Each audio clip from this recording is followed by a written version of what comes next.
Lucas glanced at the boy, then back to David. I'd bet everything on it, and if I'm right, he won't sit still now that Emily's been arrested. He'll try to get ahead of whatever case the police are building, either by destroying evidence or by making sure you can't give any. David's chest tightened, but his mind moved quickly through the implications.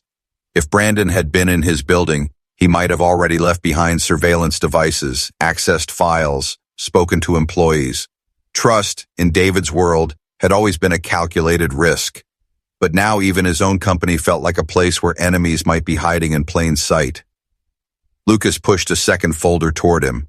Here's the part that makes it worse. Brandon's not just working with Emily. He's connected to someone inside your circle. I don't know who yet, but I can tell you it's someone who knew about the wedding date weeks before you announced it. That means this wasn't a last-minute con. It was planned, and you were the mark from the start. David sank into the chair, the weight of the revelation pressing heavily on his shoulders. He glanced at Ethan, who was staring at the photographs with the seriousness of someone far older than his years. We need to find out who, David said, his voice low but resolute. Lucas's gaze was unwavering. I have a lead, but if we go after it, we have to move now. Once Brandon realizes we're onto him, he'll disappear, and he won't leave loose ends. Ethan looked between them, his brow furrowing. What happens if we don't? Neither man answered right away. Finally, David said, if we don't, he wins. And people like him don't just take money, they take everything. The room was silent except for the faint hum of the laptop and the ticking of a clock on the wall. Somewhere deep in the woods outside, a night bird called, the sound thin and distant. Lucas leaned forward, his hands flat on the table. Then we end this, he said.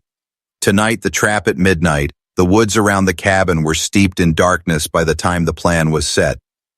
Lucas had cleared the table of everything except what they needed for the night.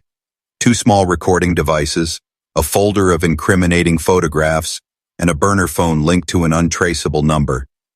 David stood at the window, peering out at the gravel road beyond the pines, every sense sharpened by the knowledge that once they moved, there would be no undoing what came next. Ethan sat quietly on the couch, wrapped in a blanket, but his eyes tracked every movement, every hushed exchange between his father and Lucas. He knew this wasn't just about catching a criminal, this was about ending the shadow that had fallen over their lives since the day of the wedding. Lucas laid the burner phone in front of David. You're going to call him, he said. You'll tell him you have something Emily wanted you to keep safe, that you don't trust the police with it, that you'll hand it over if he meets you in person. Alone. David's jaw flexed. And he'll believe I'm that careless?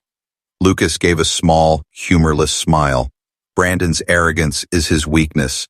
He'll think you're desperate, maybe even willing to cut a deal to avoid embarrassment. But we'll be ready. Once he admits to working with Emily, we'll have enough for the police to act. It wasn't a flawless plan. David knew that. But it was a chance. And in situations like this, chances were all you got. He took a deep breath, dialed the number Lucas had given him, and waited. The line clicked after the second ring. David Matthews, Brandon's voice drawled, smooth and confident. Didn't expect to hear from you so soon after the unfortunate events today. David kept his tone measured. I have something Emily left behind, something I think you'll want. I don't trust the police with it, and I don't want them knowing we spoke. Meet me tonight, just you. Midnight. The old freight yard on Holloway Road. Ethan listened silently, his eyes flicking between the 2 men. He had thought of Emily as a bad person since overhearing that phone call, but he hadn't understood how far it went. Now, hearing Lucas speak, the scope of it began to dawn on him. David's voice was calm but edged with something sharper. Why didn't you go to the police before? Lucas's eyes hardened. I did, but she's careful. Everything she does is wrapped in plausible deniability. By the time anyone suspects her, she's already gone. With the money, the property, whatever she was after. And she never leaves behind enough proof to stick. My brother. He trailed off, swallowing against the bitterness in his throat. He was the only one who ever believed me. But by the time I pieced it together, he was already drowning in debt and shame. David sat back slightly, his mind running over the last year and the way Emily had inserted herself seamlessly into his life, how she had charmed his friends, how she had made herself indispensable at every family gathering. It all looked different now, like a painting where the colors had shifted under new light, revealing shadows he hadn't noticed before. Lucas lowered his voice, leaning slightly closer. What you need to know is this. She doesn't work alone. There's always someone on the outside, someone who helps her disappear when things start to unravel. Ethan stiffened at that. You mean like that man she was talking to on the phone? Lucas nodded slowly. Exactly. And if she was making those calls just a few days ago, it means she had her escape ready. The only reason she's in custody right now is because your son spoke up before she could get to it. David's grip on Ethan's shoulder tightened just slightly, pride and unease mixing in equal measure. So you're saying there's still someone out there? Yes, Lucas said simply, and they won't just sit and wait for her to rot in a cell. They'll try to clean up whatever mess they think she left behind. That could mean destroying evidence, or it could mean coming after you. The words landed heavy. David didn't flinch, but Ethan felt his father's arm tense. Lucas straightened. You're not safe until she's not just arrested, until she's convicted. And even then, if her partner is still free, you'll never be completely clear of it. My brother thought he could walk away from her once she was gone. He was wrong. David exhaled slowly, his mind shifting into the strategic focus he used in business. But now the stakes weren't numbers on a balance sheet. They were his son's safety. Then we don't wait for the police to handle it, he said. We find out who the partner is and we make sure they can't touch us. Lucas's eyes met his, and for the first time, there was a flicker of something like respect. Then you'll need to see everything I've got, not just what I handed you today. David nodded. Tonight. Somewhere private. Lucas gave a small, grim smile. I already have a place in mind. As they stood, Ethan looked between them, sensing that whatever meeting was coming next would open doors to things even more dangerous than what had happened today. The wedding had been stopped, the truth had started to come out, but the story was far from finished. Somewhere out there, someone was still moving pieces on this board, and now David, Ethan, and Lucas were part of the game, the safe house, and the name.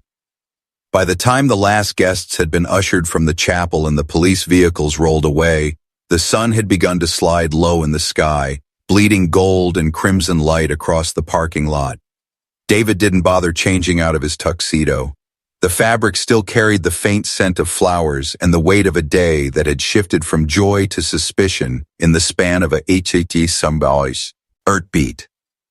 Ethan stayed close, his small hand gripping his father's as they followed Lucas to an unremarkable silver sedan parked at the far edge of the lot.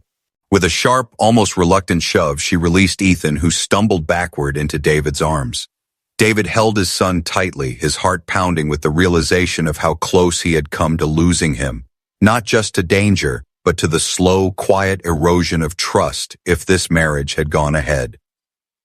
Emily didn't fight when the officers took her by the arms. She lifted her chin, but her eyes betrayed the storm behind them. You'll regret this, David, she said as they began to lead her toward the main doors. You think you know the truth, but you don't. Not all of it. The stranger stepped back, allowing them to pass, but his gaze followed her until the doors closed behind them and the flashing lights outside swallowed her figure. Then he turned to David, his expression unreadable. She wasn't going to stop, he said quietly. You should know that. David nodded slowly, still holding Ethan close. I believe you, he replied, but I need to know everything. The stranger hesitated for a moment, as if weighing how much to reveal in a room still heavy with ears. Then he said, Not here, too many people.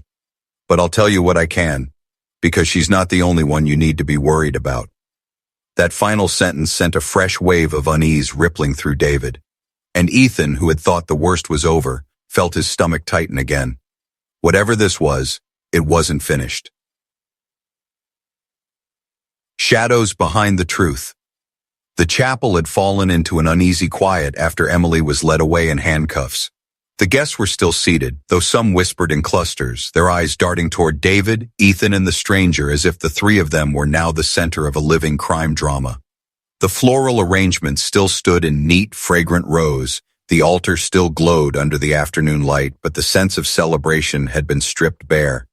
It felt almost obscene now, the bonds and roses serving as a backdrop to betrayal. David sat in the front pew with Ethan beside him, his arms still protectively around his son's small shoulders. Ethan leaned into him, the adrenaline slowly draining from his body, replaced by a heavy, weary awareness that nothing would be the same. The stranger stood a few feet away, speaking quietly to the taller of the two officers, his expression serious but composed. He moved like a man who had lived with this burden for a long time, one who knew how to keep his emotions from spilling too far out of control. After a few minutes, the officers approached David. "We're taking her to the station," the taller one said. "She'll be booked, and the detectives will follow up with you. We'll need your statement and anything you can provide to verify what this man," he nodded toward the stranger, "has given us." David nodded once, his voice level but low. "You'll have it." When the officers left, the stranger finally walked toward him. He stopped at the end of the pew, his eyes locking with David's before flicking briefly to Ethan. "I'm sorry your son had to be the one to see through her," he said quietly. "It should have been me months ago." David studied him for a long moment before speaking. "I appreciate what you did today, but I don't know your name." The man's lips pressed into a thin line before he answered. Lucas Grant." He extended a hand, but there was no expectation in the gesture, as if he already knew David might not take it. David looked at the hand, then back at the man's face. "You said she was your brother's wife." Lucas nodded. "Ex-wife technically, though by the time the papers went through, my brother was already gone." He glanced away for a moment, his jaw tightening. "Her name wasn't Emily when she married him. She changes it every time. Builds a new history, a new persona, a new set of ends. She knows how to look perfect on paper, spotless credit, glowing references, fabricated but verifiable work history. She was born for deception." His small frame pressed against his father's side, watching every movement, his mind flicking between fear for his dad and a strange, steady certainty that speaking up had been the right thing to do. Emily's gaze darted between the two officers, blocking her path to the main exit and the side door near the choir loft. Her breathing was shallow, her jaw tight. The fragile mask of innocence she'd worn since entering the chapel was gone. In its place was something sharper, calculating. David caught it in her eyes, the flicker of decision, the tightening of her fingers at her side. Before he could speak, Emily made her move. She spun toward the side door, her gown swishing like a wave breaking free, the heels of her shoes clicking sharply against the polished floor. The sudden motion shattered the fragile stillness. Gasps erupted from the guests. The officers lunged forward, and David reached out instinctively. But Emily wasn't just running. Her hand shot out as she passed Ethan, gripping his wrist with surprising force. In one swift motion, she yanked him toward her, the boy's startled cry echoing off the high ceiling. The guests surged in their seats, some rising, unsure if they should intervene. "Emily, let him go," David's voice boomed, reverberating through the chapel like a commandment. She didn't slow, pulling Ethan with her toward the narrow side door. "He's coming with me," she snapped, her tone low but venomous. "If I go down, I'm not going alone." The officers reacted instantly. The taller one moved to cut her off at the door, while the shorter officer reached for her arm. But Emily had momentum and desperation, and for a few heart-pounding seconds, she managed to drag Ethan halfway into the shadowed hallway beyond the chapel. And then the stranger moved. He had been leaning casually against a pew, watching the scene like a chess master waiting for the moment to strike.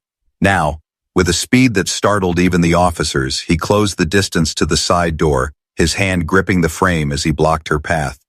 "Drop the kid," he said, his voice calm but laced with steel. Emily's eyes flared with recognition and something that almost looked like fear. "You stay out of this," she hissed. "You've done enough." But the stranger didn't back down. "No," he said quietly. "I haven't done nearly enough." Not after what you did to my brother. The words landed like a gunshot. David froze mid-step, the officers hesitated, and Emily's grip on Ethan slackened just slightly. The chapel filled with a murmur of confusion, the guests struggling to connect the threads of a story they hadn't realized was unfolding around them. Ethan's wide eyes moved between the stranger and Emily. "Your brother?" he asked, his voice trembling. The stranger's jaw tightened, his gaze never leaving Emily's. "He was her last husband," he said. "The one she drained of everything he had. The one she left the night before he..." He stopped, his throat working, and when he spoke again, his voice was raw. "The night before he took his own life." Gasps tore through the room. Emily's face paled, but she held on to Ethan as if he were the last shield she had left. "That's not what happened," she said, her tone defensive but faltering. "You don't know the truth. You weren't there." "I was there the next morning," the stranger cut in, his voice rising for the first time. "I found him. I found the note. And I found the trail of lies you left behind." The officers moved again, this time with more certainty. The taller one stepped behind Emily, his hands moving toward her shoulders. "Ma'am, you need to release the boy right now." For a moment, Emily's eyes darted around the room as if measuring her odds, calculating whether she could still slip through me invisible crack in the moment. But the weight of every eye in the chapel, the sound of the officers closing in, and the unrelenting stare of the stranger made the decision for her. "She said she was going to take your money. She didn't want me to hear, but I did." The man's eyes gleamed with a strange approval, as if Ethan's courage amused him. "Smart kid," he said. David felt his stomach twist, his mind scrambling through every interaction with Emily over the past months, every unexplained errand, every time she had deflected questions with a laugh and a kiss. He wanted to believe this was all a misunderstanding, but the weight of Ethan's sincerity and the unmistakable fear in Emily's eyes told him otherwise. From somewhere near the back, a guest's voice broke the charged silence. "The police are on their way." Emily flinched, her eyes darting between the man and the side exit again. She took another step backward and David moved with her, blocking her path. "You're not going anywhere until we get the truth," he said. The stranger's smile widened. "The truth? You're about to hear more than you bargained for." Before David could respond, Emily's bouquet slipped from her hands, scattering white roses across the polished floor. The sound of sirens began to wail faintly in the distance, growing louder with every second. And in Ethan's chest, a strange mix of relief and dread took root, because he knew this was far from over. The stranger's truth, the sirens grew louder, threading through the stunned silence of the chapel like a warning bell. Outside the stained glass windows, the blur of flashing lights began to reflect against the intricate colors, casting eerie shades of red and blue across the altar. Guests shifted in their seats, some whispering nervously, others holding their phones up to record what was happening as if they couldn't believe this scene was unfolding at a wedding. David stood rooted in place, his broad shoulders squared between Emily and the stranger. Ethan remained behind him, his small fingers curled tightly around the fabric of his father's tuxedo jacket. The man in the doorway hadn't moved far, but his presence filled the space, calm, confident, unnervingly in control, as though the police sirens were just background noise to a performance he had been waiting months to deliver. Emily's breaths were shallow, her perfectly painted lips pressed into a thin line. She bent slightly as if to pick up her dropped bouquet, but David's voice cut sharply through the air. "Leave it," he said. It wasn't just a command, it was a test. Would she listen, or would she make another move to bolt? She froze, straightened slowly, and met his gaze with eyes that tried to plead but carried a shadow of guilt she couldn't hide. The doors burst open again, this time with two uniformed officers stepping inside, hands near their holsters, eyes scanning the room. "Everyone stay seated," one of them called out, his tone steady but firm. "We got a report of a disturbance." David raised his voice above the murmurs. "Officer, it's him," he said, pointing toward the man in the dark coat, "and we need to talk about why he's here." But the man didn't flinch. Instead, he took a slow step forward, keeping his hands visible. "I'm not here to cause a scene," he said evenly. though the irony was not lost on anyone in the room. I'm here because that woman, he pointed at Emily without looking at her, was about to make a mistake that would destroy you, David, and it's a mistake she's been planning for months. Emily's voice cracked as she spoke, her words tumbling out fast. He's lying. He's dangerous, David. You don't know him like I do. The man chuckled darkly. Oh, he's about to know me better than you want. He turned his gaze directly to David, his eyes sharp and unyielding. She's been married before, twice, and the last one, well, let's just say he didn't walk away with much. She's good at what she does. Too guy. Gasps rippled through the guests. A woman in the second row whispered something to her neighbor, her hand covering her mouth. David felt his chest tighten as he turned to Emily. The man took a step inside, his shoes echoing on the marble floor. We have some unfinished business, Emily. And in that moment, David finally understood enough to pull Ethan behind him and shout, Somebody call 911. Whispers in the dark. The sound of David's voice shouting for someone to call 911 seemed to freeze the room, but the man in the doorway kept walking forward, slow and steady, like someone who had all the time in the world. Guests shifted uneasily in the pews. Some instinctively reached for their phones, others simply stared in stunned disbelief. The scent of fresh flowers, once sweet and celebratory, now felt suffocating under the weight of sudden fear. Ethan's small hand tightened around his father's, his pulse racing so hard he could hear it in his ears. Emily's perfect posture faltered for the first time that day. She took a tiny step back, the heel of her ivory shoe catching on the edge of her gown. David noticed, and in that instant, the confident, elegant woman he thought he knew looked more like a cornered animal than a bride. Her eyes darted toward the side exit of the chapel, but the stranger's gaze locked her in place like a predator measuring the distance to its prey. David positioned himself between Ethan and the man, his voice low but sharp. You need to leave before this gets worse. The man's expression didn't change. Worse, David, you have no idea what's already here. His eyes flickered toward Emily, and something unspoken passed between them, something that made the hair on the back of David's neck stand up. Ethan swallowed hard, the images of 3 nights ago burning in his mind. He hadn't meant to eavesdrop. He had been padding barefoot down the hallway toward the kitchen to sneak a cookie when he heard Emily's voice drifting from the guest room. At first it was soft, almost sweet, but then it sharpened, slicing through the stillness of the house. He had stopped just outside the half-closed door, his little body pressing against the wall. I told you I'm working on it, she had said, her tone low and urgent. The money will be mine after Saturday. Just stay quiet until then. A pause, the faint crackle of a man's voice from the phone. Emily's next words had been cold enough to make Ethan shiver.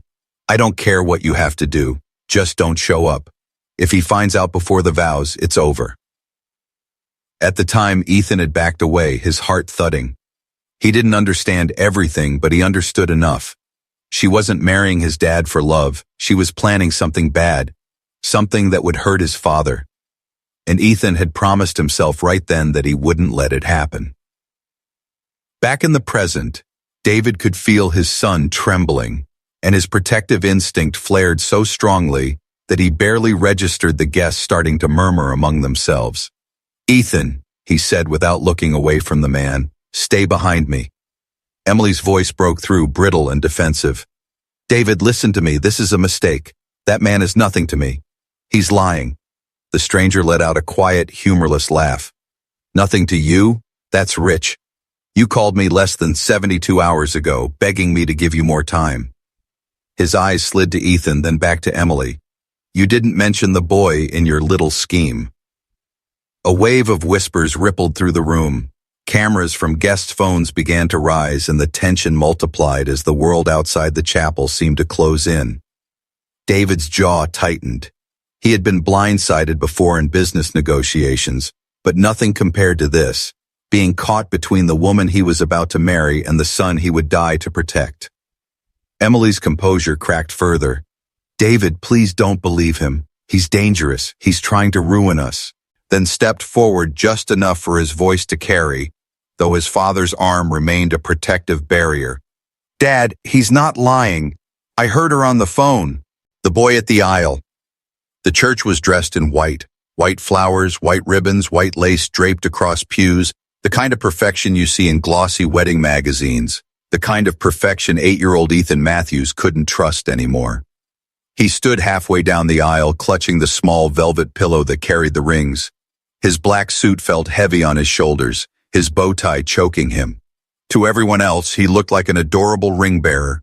But to him, the aisle ahead wasn't leading to celebration. It was leading to disaster. At the far end stood his father, David Matthews, tall and strong, his smile wide but nervous. Ethan loved his dad more than anything in the world, which is why he was about to ruin this day. The first soft notes of the wedding march floated through the air. Guests rose from their seats in a graceful wave. Everyone turned to see the bride, Emily, gliding into view, her ivory gown flowing like liquid light. She looked perfect, her golden hair curled to perfection, a diamond tiara catching the sun as it poured through the stained glass windows. Perfect. If you didn't know what Ethan knew. His small hands tightened around the pillow, his heart beat loud in his ears. He remembered what he had overheard 3 nights ago, the phone call Emily had taken when she thought she was alone. Her voice had been low, sharp, nothing like the sweet tone she used with his dad. And the words, those words still made Ethan's stomach twist. He looked around.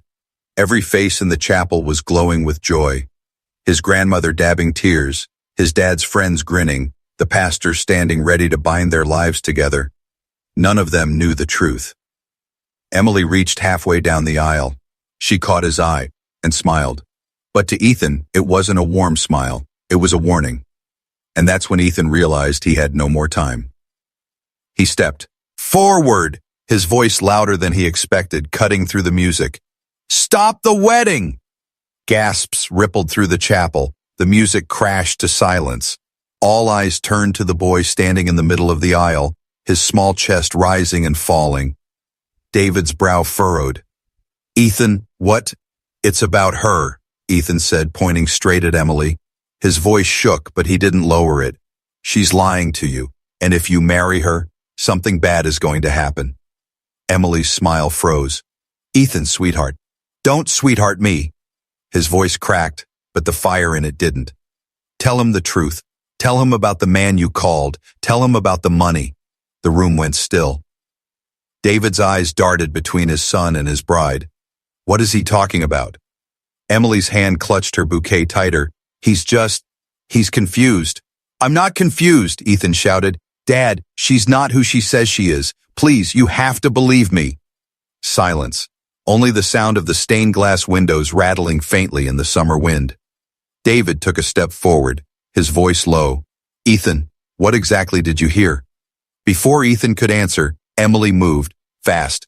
She stepped toward him, reaching out for his arm. "Come here, we need to talk." Ethan jerked away. "Don't touch me!" And that's when David saw it. A flicker in Emily's eyes, something cold and sharp. Nothing like the warm, gentle woman he thought he was marrying. "Emily," David said slowly, "I think you should step back." Her voice hardened. "David, this is ridiculous." But she didn't get to finish. The chapel doors slammed open behind them. A man stood in the doorway, dark coat, eyes scanning the crowd, and when they landed on Emily, his lips curled into something between a smile and a threat. "You didn't think I'd miss the party, did you?" he said. Emily's face drained of color. Ethan took a step back toward his father. "That's him," he whispered. David's stomach dropped. "Who is that?" Emily didn't answer.